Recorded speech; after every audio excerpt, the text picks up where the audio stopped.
예, 성도의 교통의 의무 이렇게 제목이 되어 있습니다. 신앙 고백서 26장 2조에 나오는 부분입니다. 먼저 우리가 내용을 한번 살펴보시고 같이 또 잠깐 나누도록 하겠습니다. 먼저 한번 우리 주보 후면에 나와 있는데요. 같이 한번 읽겠습니다. 시작. 성도들은 하나님께 드리는 예배와 성도 상호 간의 사랑과 건덕을 위하여 거룩한 교통을 계속할 의무가 있다. 이는 오직 주 예수의 이름을 부르는 자들 모두에게로 확장되어야 한다. 우리가 굳이 성도의 교통을 이렇게 의무라고까지 이렇게 해야 될 필요가 있을까? 그러니까 저도 제목을 잡을 때 본래 이제 웨스트민스터 신앙 고백서 이렇게 제목이 있는데요. 그런 생각을 했습니다만은 이런 부분이 어떤 웨스트민스터 신앙 고백서의 장점이고, 우리 장로교는 지금 뭐 한국 우리 교회가 장로교가 국교다, 뭐 개신교가 국교다 그런 개념은 아니지만 사실상 이 장로교라든지 이런 그 교회의 정치라고 하거든요. 교회 정치가 이제 해중교도 있고 또 장로교도 있고 또 우리가 감독교, 감독 정치 이런 게 있는데요.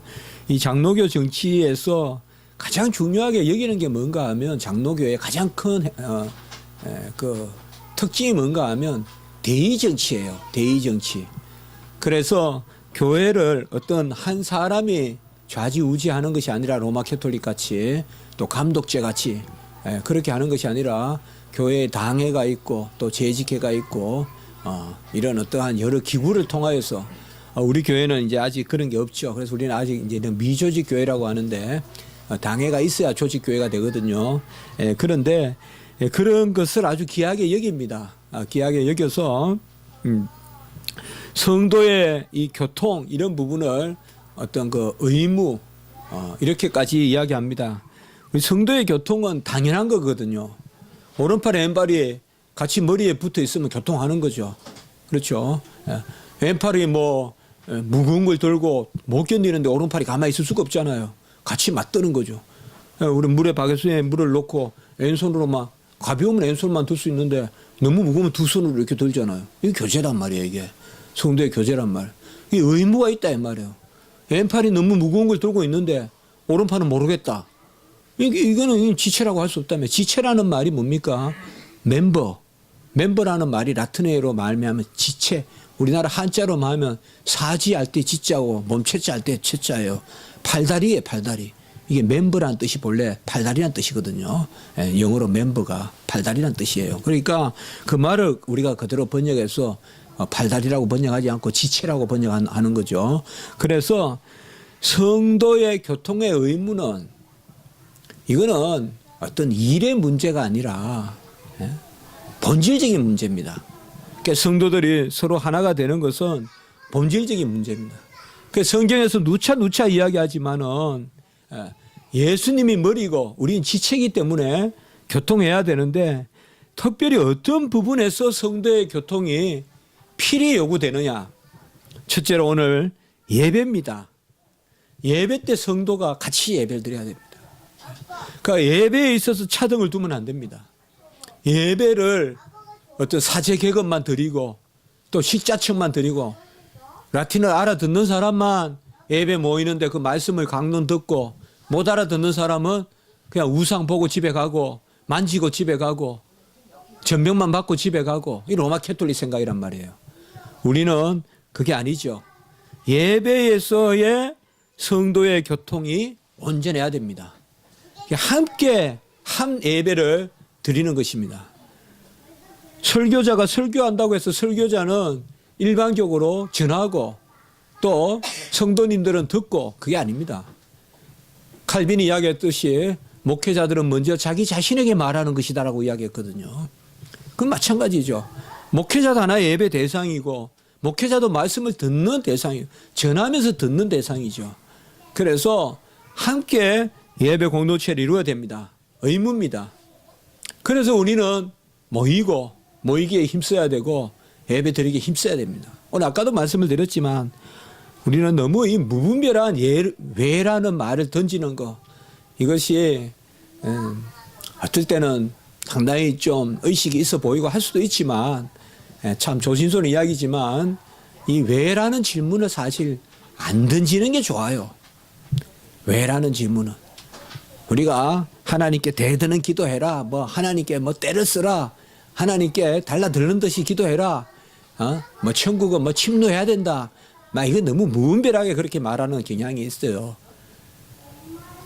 하나님의 말씀은요, 그냥 순종하는 게 가장 좋습니다. 순종하는 게 가장 고차적인 거예요.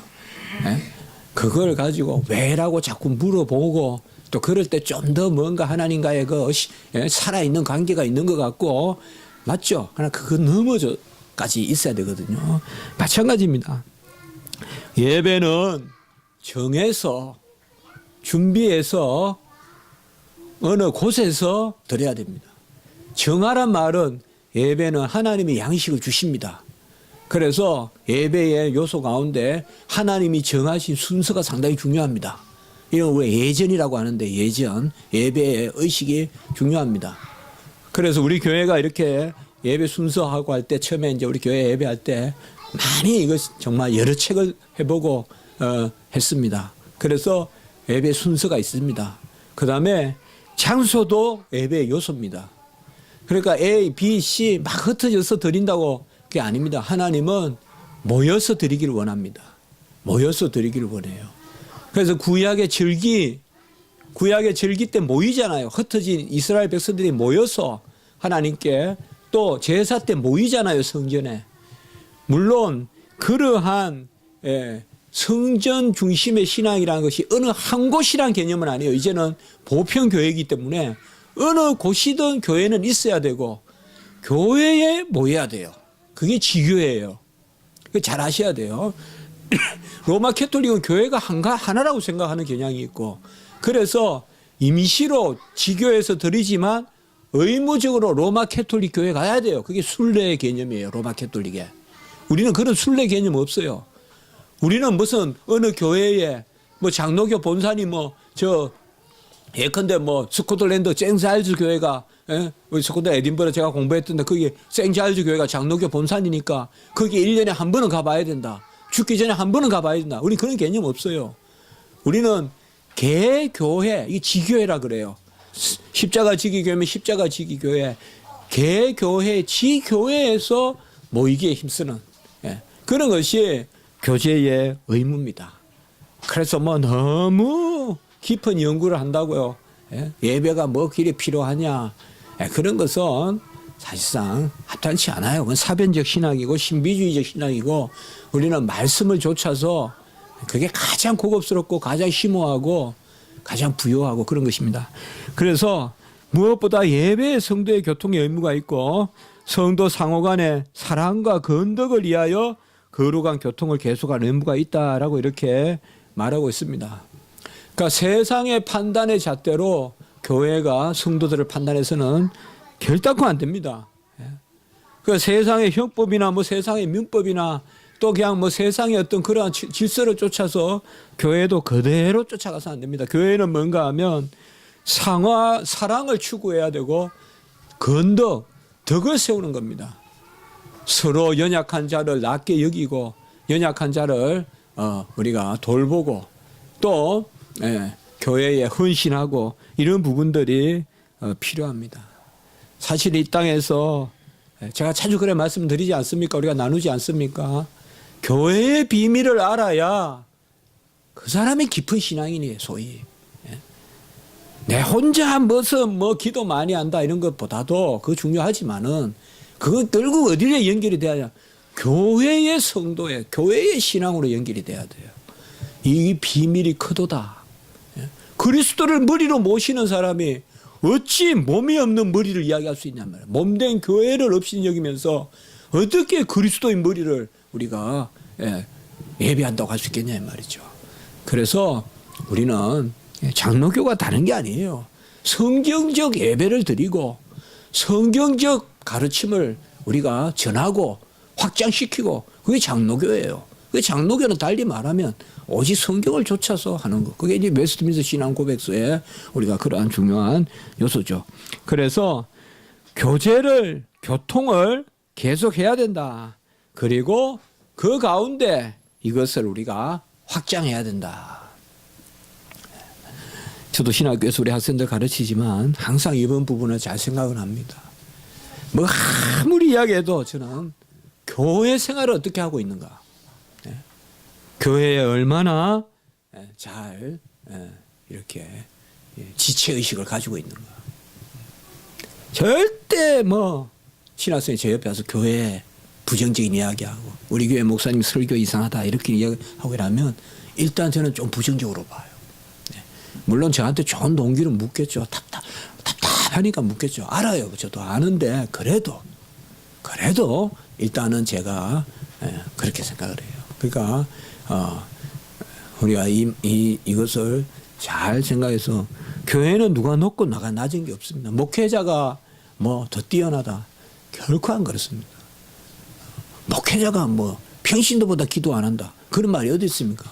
목회자가 평신도보다 더 많이 기도하라는 법이 있습니까? 목회자는 하나님이 대언자로서 설교시키는 직분을 주셔서 설교하고 하는 거지. 성도님들이 기도해야죠. 목사님들도 마찬가지로 기도해야 되고. 그런 데 있어서 뭐 목사님이 기도 안 하고 목사님이 대놓고 기도 안 하고 뭐 성도가 대놓고 기도 안 하고 똑같은 말이에요. 그리고 은연중에 계급의식이란 말이에요. 그게. 안 그래요 여러분들? 어찌 목사는 더 많이 기도하는 사람이에요. 똑같지. 어찌 목사가 더 인품이 뛰어나요. 똑같지. 다 똑같아요. 물론 아까 봤죠. 아까 말씀드린 제사장에게 특별한 성결의 의무를 주셔서 하나님이 간섭하세요. 그런 특별한 하나님의 간섭에 더 노출되어 있다고 보면 돼요. 목회자들은. 그래서 더 하나님이 날카롭게 대하시는 거예요. 목회자들에게는. 더 날카롭게 대해요. 그냥 안 두시고. 그런 부분들을 우리가 좀 생각해 보실 수는 있어요. 자, 오늘 말씀에서 우리가 성도의 교통, 이 비밀이 그도다. 이것을 꼭 기억하시고 제가 꼭 그 말씀 드릴게요. 교회 중심의 삶을 살도록 하시라. 그러니까 그리스도 중심, 하나님 중심, 말씀 중심은 필히 교회 중심이고 그리고 우리가 필히 제 자신도 그렇고 우리 성도님들도 그렇고 교회의 이름으로 무엇을 할 수 있는. 저도 참 그런 말이 있어요. 자, 제 이름 우리가 저번에 그랬었잖아요. 정말 우리 교회의 이름으로 성경교리 정의 아카데미 해보자. 십자가 교회의 이름으로 해보자. 그런 의미가 있죠. 그래서 이런 비밀이 있길 바라고 우리 교회 성도님들은 결코 혼자라고 생각하지 마시고 서로 돕고 서로 지치고 서로 기대고 서로 의지하고 이런 것들이 필요하다는 것입니다. 자, 사도행전 2장 42절 잘 아시는 말씀입니다. 초대교회의 모습을 잘 보여주는데요. 같이 읽습니다. 시작. 그들이 사도의 가르침을 받아 서로 교제하고 떡을 떼며 오로지 기도하기를 힘쓰니라. 또 요한일서 3장 17절입니다. 시작. 누가 이 세상의 재물을 가지고 형제의 궁핍함을 보고도 도와줄 마음을 닫으면 하나님의 사랑이 어찌 그 속에 거하겠느냐. 그렇죠. 아니 왼팔은 그냥 살이 쪄서 퉁퉁한데 오른팔은 그냥 삐쩍 마르고 그럴 수가 있겠냐 이 말이에요. 혹은 오른팔 왼팔은 튼튼한데 발이 힘이 없어서 되겠냐 이 말이죠. 그래서 지체들은 서로 보듬고 서로 함께 자라가는 것. 그리스도의 머리이신 그리스도께로 함께 자라갈지니라. 그 자라가는 것이 그것이 바로 하나님의 명령이라는 것입니다. 제가 오후에 또 예배로 하나님께 영광을 올리겠습니다.